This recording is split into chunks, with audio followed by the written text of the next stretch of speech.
Mr. Speaker, national development must also be coupled with fiscal sustainability, which ensures that the progress we make will not be interrupted or reversed. The government relies on resources derived from the wider economy, and the best way to generate resources or tax revenues is to grow the economy faster and increase the tax base. That means all of you must pay a little bit more tax. Thank you very much.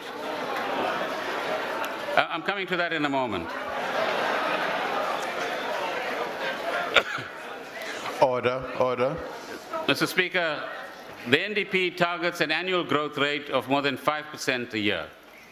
This would double the resources available to government in the next 2 decades. The present reality is that growth is more modest. The economic turbulence we experienced in the second half of last year has resulted in a revenue shortfall amounting to 16.3 billion rands potentially. The deficit is now estimated to be 5.2% of GDP as opposed to 4.8% as we thought in October in 2012-13. The growth outlook for the next 3 years has weakened, and government's net debt is now expected to stabilize marginally higher than 40% of GDP, but still at a sustainable level. In the medium-term budget policy statement, we noted that if the economic environment were to deteriorate, government would reassess its revenue and spending plans to secure South Africa's fiscal footing. In the circumstances, our approach involves several elements, which I will outline. Additional measures to control spending, reducing real expenditure growth to an average of 2.3% over the next 3 years, compared to 2.9% that we signaled in October 2012. A reduction in the budget deficit to 3.1% by 2015-16, a level consistent with the stabilization of debt. Steps to reinforce growth, building on the competitiveness enhancement program introduced last year. Initiation of a tax policy review. A review committee will be established, ladies and gentlemen and honorable members, which will be chaired by Judge Dennis Davis. Other names will be added later.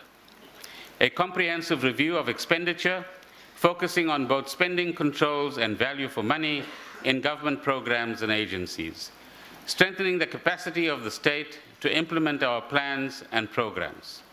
All of this, honorable members, indicates to you and indeed to the South African public that President Zuma's government and cabinet is capable and does take tough decisions when they're required to be taken. And here's an example of that.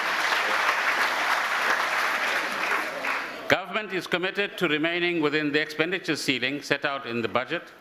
New policy initiatives over the next 3 years will be financed from savings, efficiency gains, and reprioritization. No extra money. Structural increases in spending require corresponding revenue increases if they are to be financed sustainably.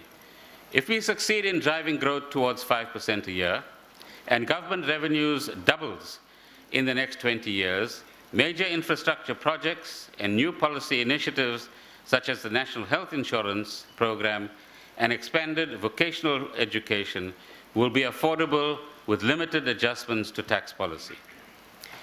But if growth continues along the present trajectory, substantial spending commitments would require significant adjustments in revenue and reductions in other areas of spending. In other words, taxes could go up later.